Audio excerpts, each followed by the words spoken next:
History is a comfortable lie we tell ourselves to sleep at night. We were told civilization began with the plow and the city-state, a slow crawl from the dirt toward the stars. But we were wrong.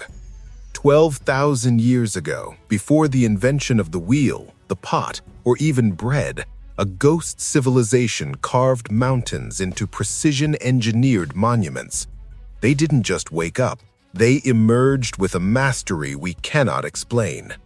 In 1994, Klaus Schmidt looked at a dusty hilltop in southeastern Turkey and realized the timeline of human progress was a shattered mirror.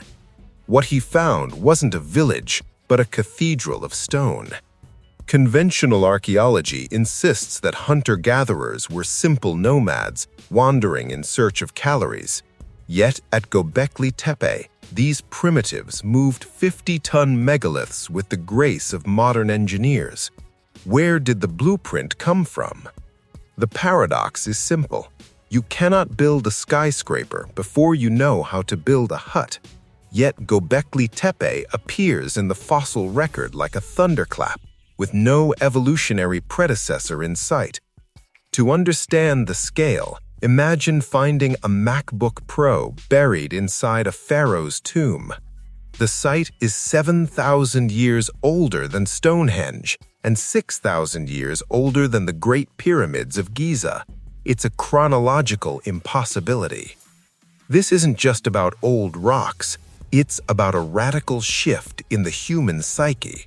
We were told that agriculture led to religion. Göbekli Tepe suggests that a terrifying, organized religion forced us into agriculture. Why would a group of nomads suddenly stop moving and dedicate decades to carving limestone predators? What did they see in the sky or in their minds that demanded such a monumental, back-breaking response from the void? Look closely at the pillars. They aren't just supports. They are stylized human beings. Anthropomorphic giants with long fingers wrapping around their bellies, wearing belts and loincloths made of fox skin, standing in eternal silence. These figures have no faces. It's as if the architects wanted to represent a concept of humanity that was universal, or perhaps something that had moved beyond the need for individual identity or biological recognition. The precision of the carvings is unsettling. Scorpions, lions, and spiders leap out from the rock in high relief. This wasn't scratched in. The stone was lowered around the image. This is subtractive sculpture on a massive scale. To achieve this, the workers needed specialized tools, a massive surplus of food, and a hierarchy of command. But there are no hearths, no burials, and no water sources nearby. It was a factory of the soul. If they weren't living here, where were they coming from? Some experts suggest people traveled hundreds of miles to witness the rites performed here.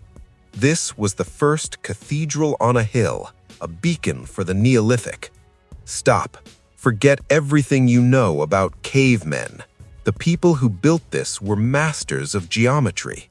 If we find one Göbekli Tepe, how many more are hidden beneath the sands of the Fertile Crescent, waiting to speak? Recent architectural analysis has revealed a shocking secret hidden in the layout of the three main enclosures. When you connect the center points of enclosures B, C, and D, they form a perfect equilateral triangle. This implies a master plan. The builders weren't just adding circles as they went. They mapped out the entire complex before the first stone was ever quarried. This requires a level of abstract thinking and surveying. We are looking at the birth of mathematics thousands of years before the Greeks. The ancient future isn't a sci-fi trope, it's a historical reality. These people were operating with a mental hardware we didn't think existed. Why the obsession with the T-shape?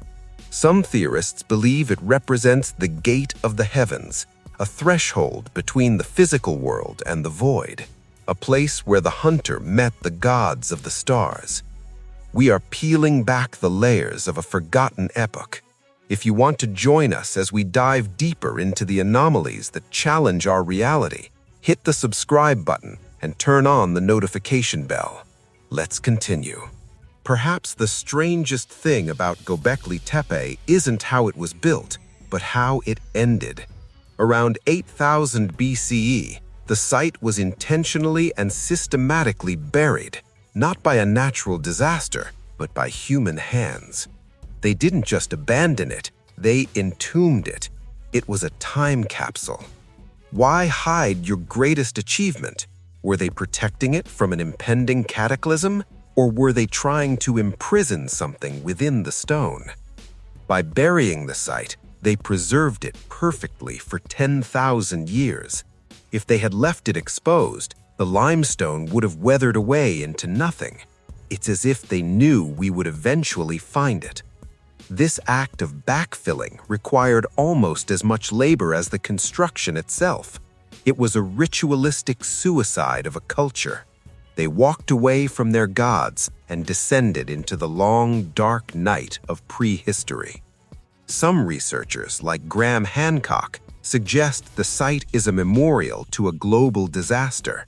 The Vulture Stone, or Pillar 43, is thought to be a celestial map of the sky during the Younger Dryas impact. If this theory holds, Göbekli Tepe was a warning, a library of stone meant to tell the survivors of a comet strike how to restart civilization. It was a bridge across the apocalypse, built by the last masters.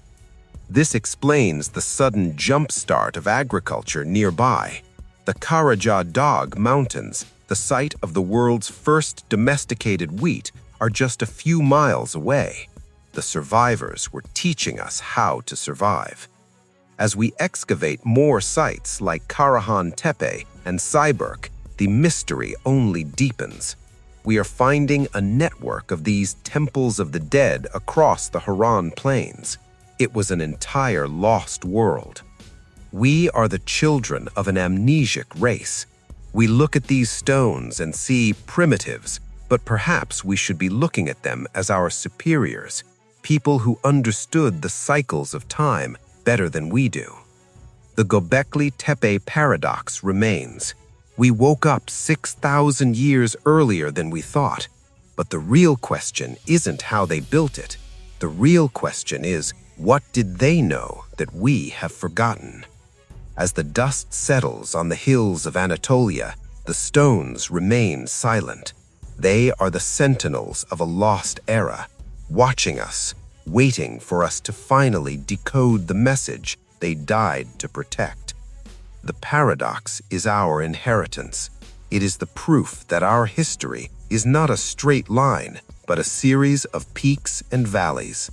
We are standing on the shoulders of giants we don't even remember. Look into the shadows of the past. The truth is waiting there, carved in limestone, buried in the dirt, and written in the stars. The architects of the void are calling us home.